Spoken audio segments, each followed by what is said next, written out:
வணக்கம். ஜெயா பிளஸ் செய்திகளுக்காக கோபாலகிருஷ்ணன். விரிவான செய்திகளை பார்ப்பதற்கு முன்பாக தலைப்புச் செய்திகளை பார்க்கலாம்.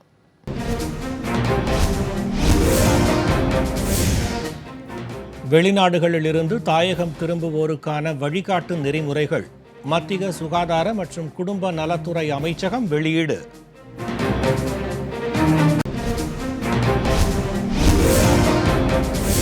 கொரோனா ஊரடங்கால் நிறுத்தப்பட்ட உள்நாட்டு விமான சேவை 2 மாதங்களுக்கு பிறகு நாளை மீண்டும் தொடக்கம்.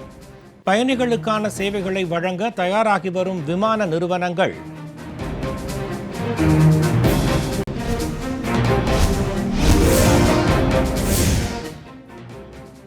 மகாராஷ்டிர மாநிலத்தில் வரும் 31ஆம் தேதியுடன் பொது முடக்கம் முடிந்துவிடும் என கூற முடியாது. முதலமைச்சர் உத்தவ் தாக்கரே தகவல்.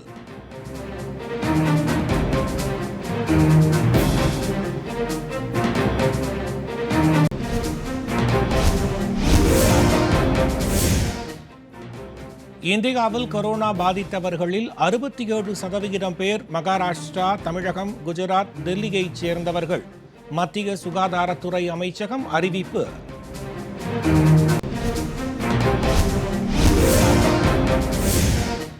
கொரோனா பாதிப்பு இல்லாமல் இருந்த சிக்கிம் மாநிலத்தில் முதல் வைரஸ் தொற்று. மாநிலம் முழுவதும் தடுப்பு நடவடிக்கைகள் தீவிரம்.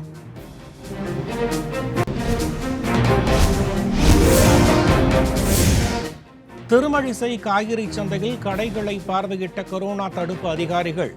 மாவட்ட ஆட்சியர் உள்ளிட்டோரும் பங்கேற்று சமூக இடைவெளி கடைபிடிக்கப்படுகிறதா என்பது பற்றி ஆய்வு.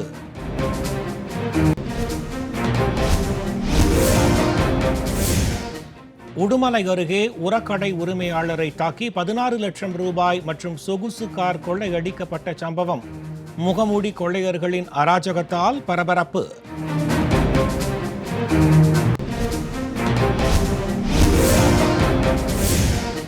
புலம்பெயர் தொழிலாளர்களின் பரிதாப நிலைக்கு காங்கிரஸே பொறுப்பு. நீண்ட காலமாக நாட்டை ஆட்சி செய்த போதும் தொழிலாளர் நலனை பாதுகாக்கவில்லை என மாயாவதி குற்றச்சாட்டு. இனி விரிவான செய்திகள். வெளிநாடுகளிலிருந்து தாயகம் திரும்புவோருக்கான வழிகாட்டு நெறிமுறைகளை மத்திய சுகாதாரம் மற்றும் குடும்ப நலத்துறை அமைச்சகம் வெளியிட்டுள்ளது. மத்திய சுகாதாரம் மற்றும் குடும்ப நலத்துறை அமைச்சகம் இன்று வெளியிட்டுள்ள அறிவிப்பில், வெளிநாடுகளிலிருந்து இந்தியா திரும்பும் அனைவரும் 14 நாட்கள் தனிமையில் இருப்பது கட்டாயம் என தெரிவிக்கப்பட்டுள்ளது. 7 நாட்கள் தங்கள் சொந்த செலவில் வெளியிடங்களில் தங்க வேண்டும் என்றும், எஞ்சிய 7 நாட்கள் வீடுகளில் தனிமைப்படுத்திக் கொள்ள வேண்டும் என்றும் அறிவுறுத்தப்பட்டுள்ளது.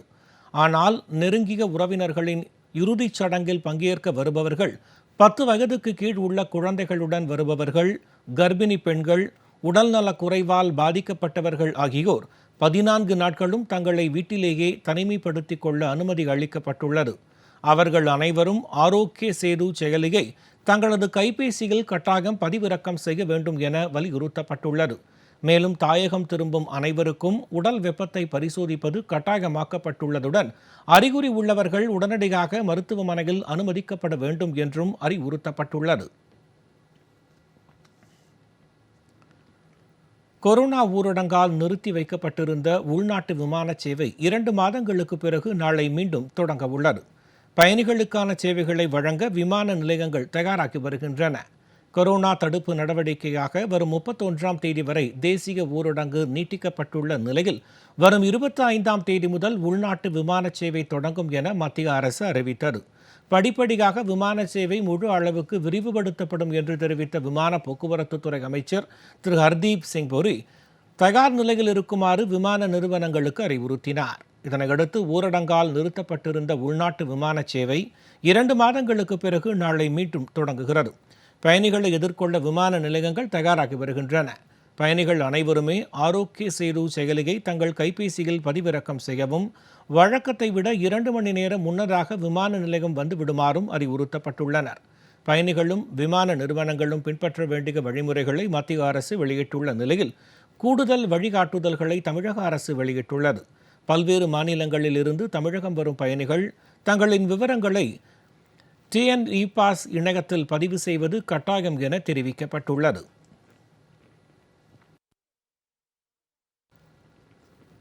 மகாராஷ்டிர மாநிலத்தில் வரும் 31ஆம் தேதியுடன் பொது முடக்கம் முடிவுக்கு வராது என முதலமைச்சர் திரு உத்தவ் தாக்கரே தெரிவித்துள்ளார். கொரோனா வைரஸ் தொற்றால் மகாராஷ்டிர மாநிலம் அதிக அளவில் பாதிக்கப்பட்டுள்ளது. தலைநகர் மும்பையில் மட்டும் 28,000த்திற்கும் மேற்பட்டோர் நோய் தொற்றால் பாதிக்கப்பட்டுள்ளனர். இந்நிலையில் செய்தியாளர்களிடம் பேசிய அம்மாநில முதலமைச்சர் திரு உத்தவ் தாக்கரே, கொரோனா வைரஸின் தாக்கம் அதிகரித்துள்ளதால் அடுத்த 5 நாட்கள் மிக முக்கியமானது என்றும், சுகாதாரத்துறையினருக்கு தேவையான அனைத்து உதவிகளையும் மாநில அரசு செய்யும் என்றும் உறுதியளிப்பதாகவும் தெரிவித்தார். விமான சேவை தொடங்குவது குறித்து பதிலளித்த அவர், விமான நிலையங்களில் முன்னெச்சரிக்கை நடவடிக்கைகளை மேற்கொள்ள வேண்டும் என்பதால் மகாராஷ்டிராவில் விமான சேவை தொடங்க மத்திய விமான போக்குவரத்து துறை அமைச்சரிடம் அவகாசம் கேட்டுள்ளதாகவும் குறிப்பிட்டார். வரும் 31ஆம் தேதிக்குள் மகாராஷ்டிராவில் பொது முடக்கம் முடிந்துவிடும் என்று கூற முடியாது என்றும் முதலமைச்சர் திரு உத்தவ் தாக்கரே கூறினார். இந்தியாவில் கொரோனாவால் பாதிக்கப்பட்டவர்களில் 67% மகாராஷ்டிரா, தமிழகம், குஜராத், டெல்லி ஆகிய மாநிலங்களைச் சேர்ந்தவர்களே என மத்திய சுகாதாரத்துறை தெரிவித்துள்ளது. நாட்டில் கொரோனாவால் அதிகம் பாதிக்கப்பட்ட மாநிலங்களில் மகாராஷ்டிரா முதலிடத்தில் உள்ளது. அம்மாநிலத்தில் வைரஸ் தொற்றால் பாதிக்கப்பட்டவர்களின் எண்ணிக்கை 47,000-ஐ தாண்டியுள்ளது. தமிழகம் 2ஆம் இடத்திலும், குஜராத், டெல்லி ஆகியவை அடுத்தடுத்த இடங்களிலும் உள்ளன. இந்த 4 மாநிலங்களிலும் பாதிப்பு எண்ணிக்கையை மொத்தமாக கணக்கிட்டால் 89,000-ஐ கடக்கிறது. இந்த எண்ணிக்கையானது நாட்டில் கொரோனா பாதிப்பின் மொத்த எண்ணிக்கையான 1,32,2,000-ல் 67% என புள்ளி விவரங்கள் தெரிவிக்கின்றன. கொரோனா பாதிப்பு இல்லாத மாநிலமாக திகழ்ந்து வந்த சிக்கிமில் முதல் கொரோனா தொற்று உறுதி செய்யப்பட்டுள்ளது. இந்தியாவில் கொரோனாவால் பாதிக்கப்பட்டோர் எண்ணிக்கை 1,30,000-ஐ தாண்டிய நிலையிலும், சீனாவுடன் தனது எல்லையை பகிர்ந்து கொண்டுள்ள மாநிலமான சிக்கிமில் கொரோனா பாதிப்பு ஏற்படாமல் இருந்தது. இந்நிலையில் 4 மாத காலமாக கொரோனா பாதிப்பு இல்லாமல் இருந்த சிக்கிம் மாநிலத்தில் முதல் கொரோனா தொற்று உறுதி செய்யப்பட்டுள்ளது. டெல்லியிலிருந்து ஊர் திரும்பிய 25 வயதுடைய தெற்கு சிக்கிமைச் சேர்ந்த இளைஞருக்கு கொரோனா பாதிப்பு உறுதியாகியுள்ளது. இதனையடுத்து தொற்று பாதித்த நபருடன் தொடர்பு இருந்த அனைவரும் தனிமைப்படுத்தப்பட்டு கண்காணிக்கப்பட்டு வருவதாகவும், சிக்கிம் முழுவதும் முன்னெச்சரிக்கை நடவடிக்கைகள் மேற்கொள்ளப்பட்டு வருவதாகவும் அம்மாநில சுகாதாரத்துறை செயலர் தெரிவித்துள்ளார்.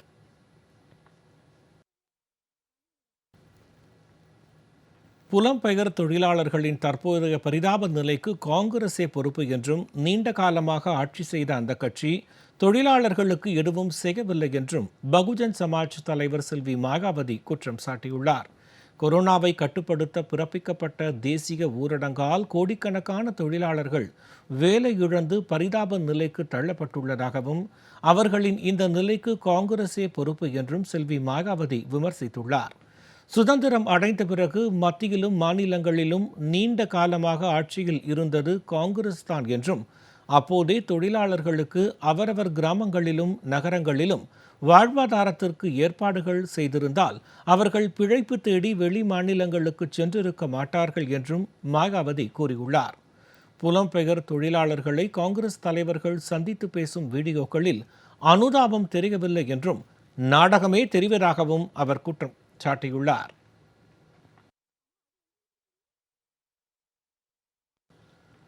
சென்னையை அடுத்த திருமிழிசையில் அமைக்கப்பட்டுள்ள தற்காலிக காய்கறி சந்தையில் மாவட்ட ஆட்சியர் உள்ளிட்ட அதிகாரிகள் இன்று ஆய்வு செய்தனர். கோயம்பேடு சந்தை வியாபாரிகளுக்கு அடுத்தடுத்து கொரோனா தொற்று உறுதி செய்யப்பட்டதை அடுத்து காய்கறி சந்தை அங்கிருந்து திருமிழிசைக்கு மாற்றப்பட்டது.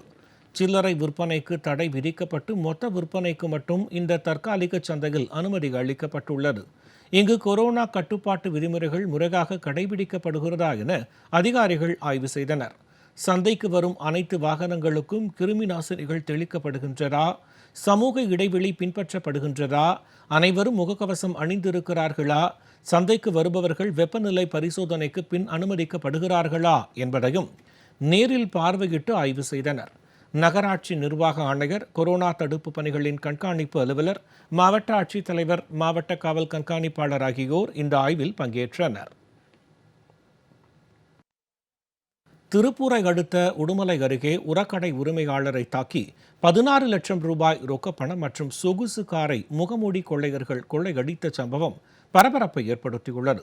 உடுமலையை அடுத்த எலகமுத்தூர் பிரிவு பகுதியில் வசித்து வரும் 74 வயதான பழனிசாமி உரக்கடை மற்றும் நிதி நிறுவனம் ஒன்றை நடத்தி வருகிறார். இன்று அதிகாலை அவரது வீட்டின் முன்பக்க கதவை உடைத்து உள்ளே நுழைந்த முகமூடி கொள்ளையர்கள் பழனிசாமியை அரிவாளை கொண்டு தாக்கி 16 லட்சம் ரூபாய் ரொக்கப்பணம் மற்றும் 6 லட்சம் ரூபாய் மதிப்பிலான சொகுசு காரை கொள்ளையடித்துச் சென்றனர். மேலும் வீட்டின் முன்னால் இருந்த சிசிடிவி கண்காணிப்பு கேமராக்களையும் உடைத்து ஹார்ட் டிஸ்குகளையும் தூக்கிச் சென்றனர். சம்பவ இடத்திற்கு வந்த காவல்துறையினர் கைரேகை நிபுணர்கள் மற்றும் மோப்ப நாய் உதவியுடன் விசாரணை நடத்தி வருகின்றனர். இரவு 2 மணிக்கு இது நடந்திருக்கு. எங்களுக்கு மேலே நாங்கள் ரூமில் தூங்கிட்டு இருந்தப்போ எங்களுக்கு சத்தமாக எதுவுமே கேட்கும்.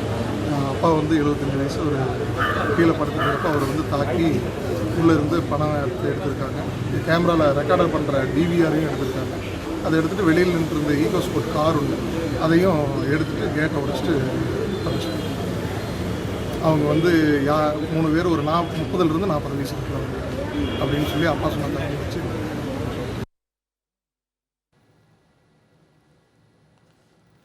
இந்திய கடலோர காவல் படையின் நவீன ரோந்து கப்பல் செல்வதற்காக பாம்பன் தூக்கு பாலம் இன்று திறக்கப்பட்டது.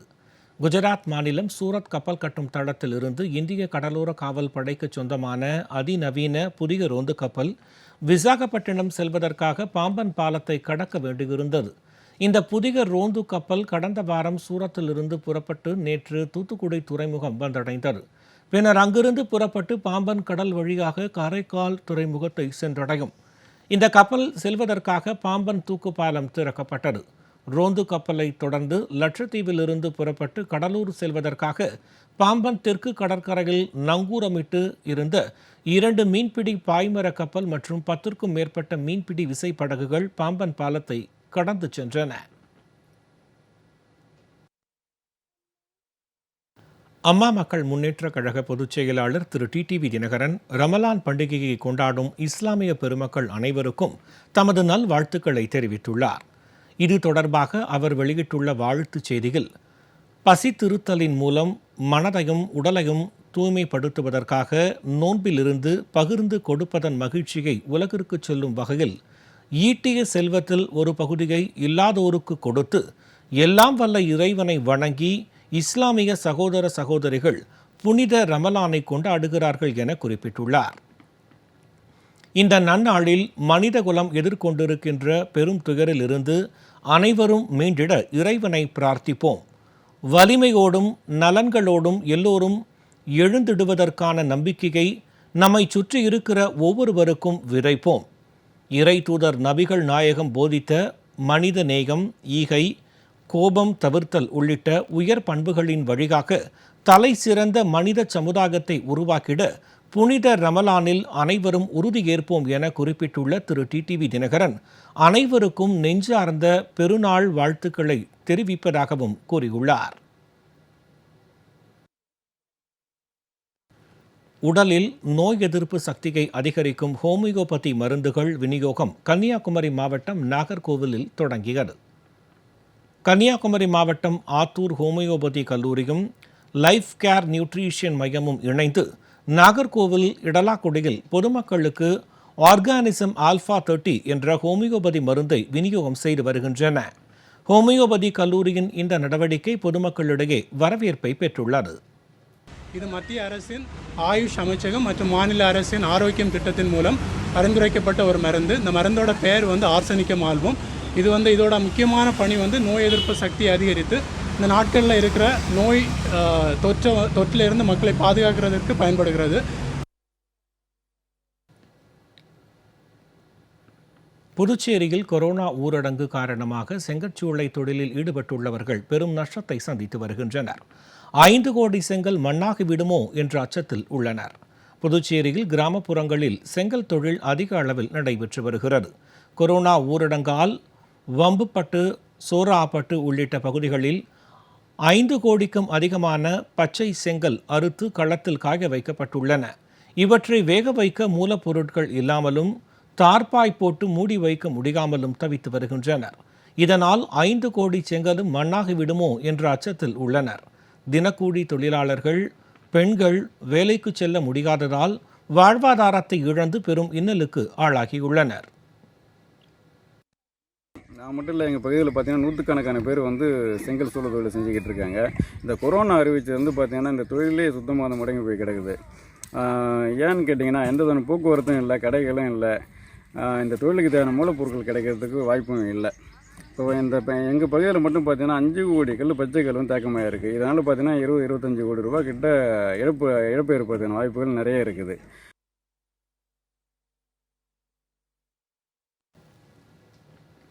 மதுரை மாவட்டம் திருப்பரங்குன்றம் முருகன் கோவில் வாயிலில் இன்று ஒரே நாளில் 38 திருமணங்கள் நடைபெற்றன. இதில் குறைந்த அளவில் உறவினர்கள், நண்பர்கள் கலந்து கொண்டனர். கொரோனா ஊரடங்கு காரணமாக தமிழகத்தில் பல்வேறு தளர்வுகள் அளிக்கப்பட்டுள்ள போதிலும் வழிபாட்டு தலங்கள் திறக்கப்படவில்லை. இந்நிலையில் கோவில்களில் திருமணம் நடத்துவதை பாரம்பரியமாக கொண்டுள்ளவர்கள் சிரமத்திற்கு ஆளாகியுள்ளனர். மதுரை திருப்பரங்குன்றம் கோயில் மூடப்பட்டுள்ள நிலையில் கோயில் வாயிலில் முன்பு இன்று 38 திருமணங்கள் நடந்தேறின. இவற்றில் குறைந்த எண்ணிக்கையிலான உறவினர்கள் மற்றும் நண்பர்கள் கலந்து கொண்டனர். தாலி கட்டுதல், மெட்டி போடுதல் போன்றவை பெரிய ரத வீதியில் நடைபெற்றன.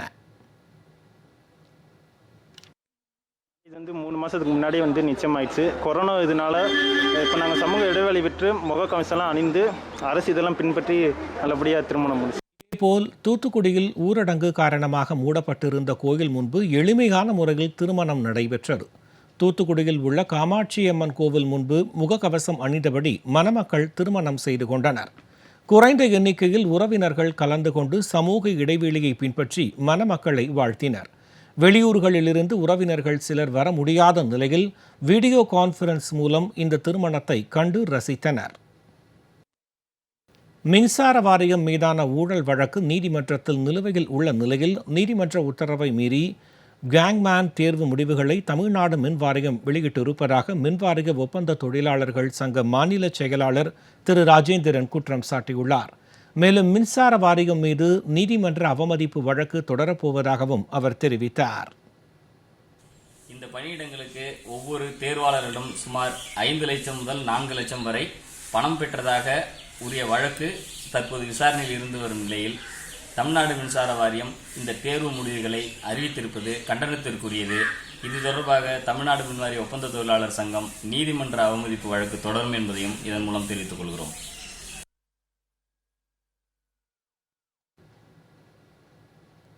தமிழகத்தில் கொரோனா ஊரடங்கால் பாதிக்கப்பட்டுள்ள ஏழை எளிய மக்களுக்கு அம்மா மக்கள் முன்னேற்ற கழகம் சார்பில் அரிசி, காய்கறிகள் உள்ளிட்ட அத்தியாவசிய பொருட்கள் வழங்கப்பட்டன.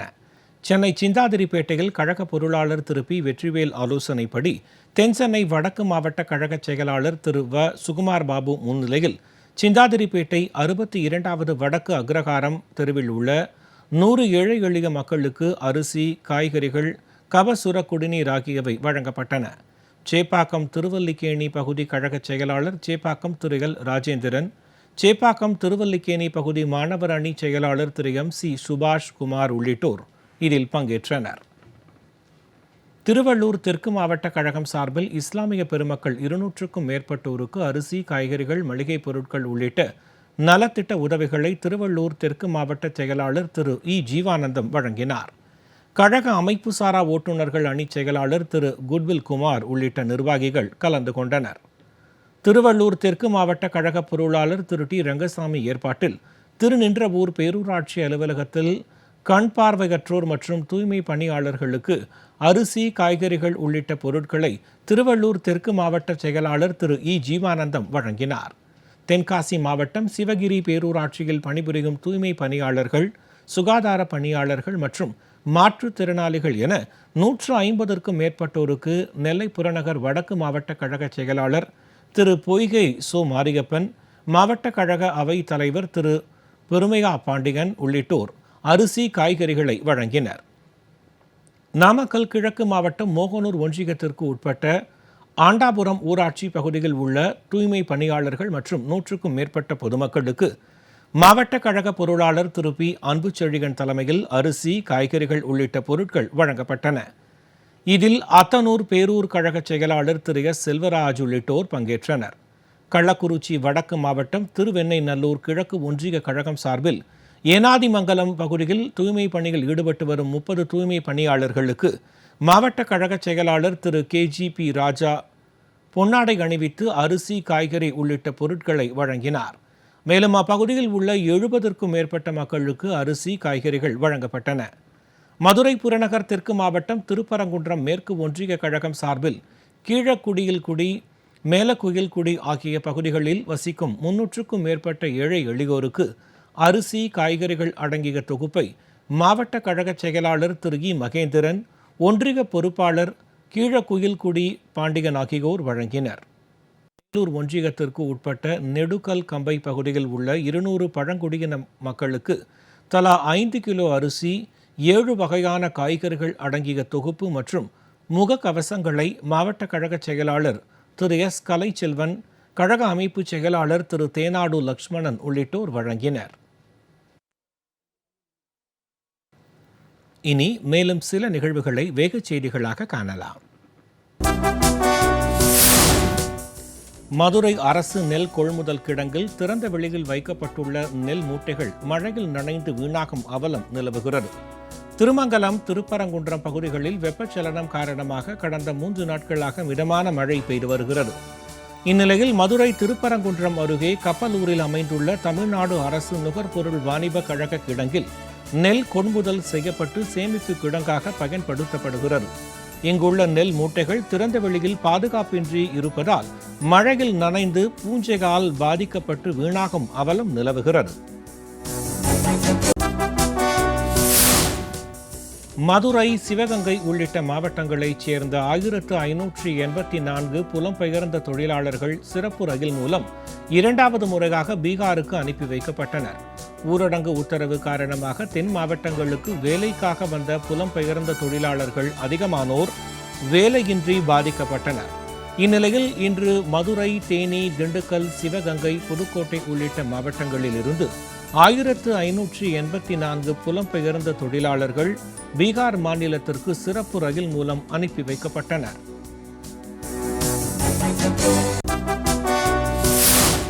மத்திய நிதியமைச்சர் திருமதி நிர்மலா சீதாராமன் அறிவித்த 20 லட்சம் கோடி ரூபாய் திட்டங்களில் திரைத்துறைக்கு எந்தவித சலுகையும் வழங்கப்படவில்லை என தென்னிந்திய திரைப்பட தொழிலாளர் சம்மேளன தலைவர் திரு ஆர்.கே. செல்வமணி குற்றஞ்சாட்டியுள்ளார். சென்னை வடபழனியில் செய்தியாளர்களிடம் பேசிய அவர், தொழில்துறைக்கு கிடைக்கக்கூடிய எந்தவிதமான உதவிகளும் தயாரிப்பாளர்களுக்கோ தொழிலாளர்களுக்கோ கிடைப்பதில்லை என தெரிவித்தார். நாகை மாவட்டத்தில் பதநீர் சீசன் தொடங்கி உள்ளதால் பனம் கருப்பட்டி உற்பத்தி பணிகள் தீவிரமடைந்துள்ளன. வேளாங்கண்ணியை அடுத்த தெற்கு பொய்கைநல்லூர் கிராமத்தில் பதநீர் சீசன் தொடங்கியுள்ளது.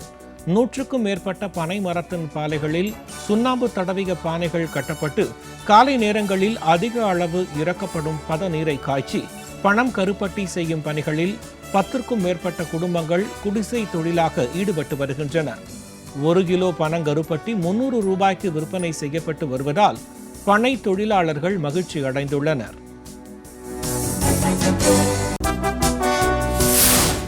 நாகை மற்றும் மயிலாடுதுறையைச் சேர்ந்த மத்திய பிரதேச மாநில தொழிலாளர்கள் 38 பேர் சொந்த மாநிலம் செல்வதற்காக மயிலாடுதுறையிலிருந்து திருவள்ளூர் ரயில் நிலையத்திற்கு அனுப்பி வைக்கப்பட்டனர். நாகப்பட்டினம் மற்றும் மயிலாடுதுறை பகுதியைச் சேர்ந்த 4 பெண்கள் உட்பட 38 பேர் மயிலாடுதுறையிலிருந்து திருவள்ளூர் ரயில் நிலையத்திற்கு 2 பேருந்துகள் மூலம் அனுப்பி வைக்கப்பட்டனர். மயிலாடுதுறை வருவாய் கோட்டாட்சியர் மகாராணி தலைமையில் தொழிலாளர்கள் வழி அனுப்பி வைக்கப்பட்டனர்.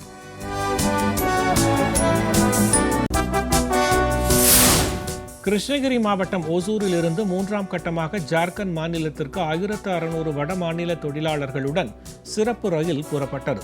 கிருஷ்ணகிரி மாவட்டத்தில் இருந்து 2 சிறப்பு ரயில்கள் மூலம் 3098 தொழிலாளர்கள் அவர்களது சொந்த மாநிலங்களுக்கு அனுப்பி வைக்கப்பட்ட நிலையில் இன்று 3வது கட்டமாக சிறப்பு ரயில் மூலம் ஜார்க்கண்ட் மாநிலத்திற்கு செல்ல ஓசூர் ரயில் நிலையத்திலிருந்து ஏற்பாடு செய்யப்பட்டிருந்தது. வட மாநில தொழிலாளர்கள் 1600 பேர் ஓசூர் ரயில் நிலையத்திலிருந்து சிறப்பு ரயில் மூலம் வழி அனுப்பி வைக்கப்பட்டனர்.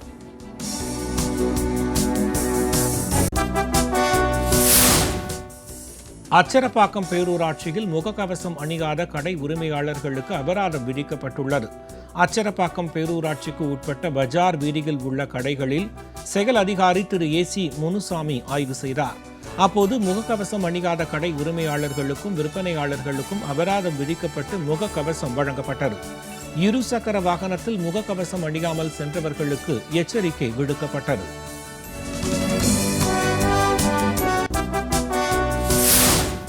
திருவள்ளூர் மாவட்டம் திருத்தணியில் குடிபோதையில் டிராக்டர் ஓட்டுநரான ரகு என்பவரை விக்கி என்பவர் குத்தி கொலை செய்த சம்பவம் பெரும் பதட்டத்தை ஏற்படுத்தியுள்ளது. திருவள்ளூர் மாவட்டம் திருத்தணியை அடுத்த குமாரகுப்பம் அருந்ததியர் காலனியைச் சேர்ந்த ரகு என்ற டிராக்டர் ஓட்டுநருக்கும் அதே கிராமத்தைச் சேர்ந்த பாபு என்பவரின் மகன் விக்கி என்ற வாலிபருக்கும் முன் விரோதம் இருப்பதாக கூறப்படுகிறது. இந்நிலையில் மது போதையில் ரகுவை விக்கி குத்தி கொலை செய்துள்ளார். இதுகுறித்து அப்பகுதி போலீசார் வழக்கு பதிவு செய்து விசாரணை மேற்கொண்டு வருகின்றனர். புதுச்சேரியில் மேலும் 5 பேருக்கு கொரோனா தொற்று உறுதி செய்யப்பட்டுள்ளது. சட்டப்பேரவை வளாகத்தில் செய்தியாளர்களை சுகாதாரத்துறை அமைச்சர் திரு மல்லாடி கிருஷ்ணராவ் புதுச்சேரியில் மேலும் 5 பேருக்கு கொரோனா தொற்று உறுதி செய்யப்பட்டதை அடுத்து சிகிச்சை பெற்று வருவோரின் எண்ணிக்கை 29ஆக உயர்ந்துள்ளதாக கூறினார். தொற்று பாதிக்கப்படுவோரின் எண்ணிக்கை நாளுக்கு நாள் அதிகரித்து வருவதாகவும் மாநில எல்லைகளில் கண்காணிப்பை தீவிரப்படுத்த முடிவு செய்யப்பட்டுள்ளதாகவும் கூறினார்.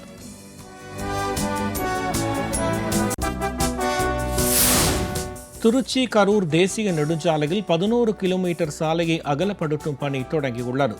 கரூர், ஈரோடு, திருப்பூர், ஈரோடு, கோவை மாவட்டங்களிலிருந்து திருச்சி வரும் சாலையில் திண்டுக்கல் முதல் குடமுருட்டி வரையிலான 11 கிலோமீட்டர் தொலைவு சாலை குறுகலாக உள்ளது.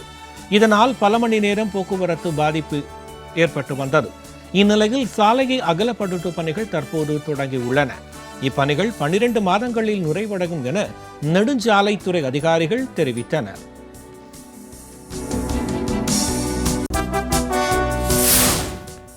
சேலத்தில் குக்கர் தயாரிக்கும் ஆலையில் ஏற்பட்ட தீ விபத்தில் பல லட்சம் ரூபாய் மதிப்பிலான பொருட்கள் சேதமடைந்தன.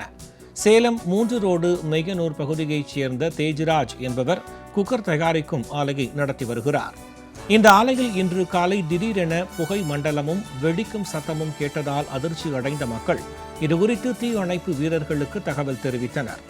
4 தீ அணைப்பு வாகனங்கள் மூலம் தீயை கட்டுக்குள் கொண்டு வந்தனர். மின் கசிவு காரணமாக தீப்பட்டிருக்கலாம் என முதற்கட்ட விசாரணையில் தெரிய வந்துள்ளது. பூந்தமல்லி பேருந்து நிலையத்தில் கிருமி நாசினி தெளிக்கும் பணி நடைபெற்றது. ஊரடங்கில் பல்வேறு தளர்வுகள் அளிக்கப்படும் நிலையில் பேருந்து போக்குவரத்து மக்கள் பயன்பாட்டிற்கு வரலாம் என எதிர்பார்க்கப்படுகிறது. இந்த சூழலில் பூந்தமல்லி கிருமி நாசினியை தெளித்து சீரமைக்கும் பணி நடைபெற்றது.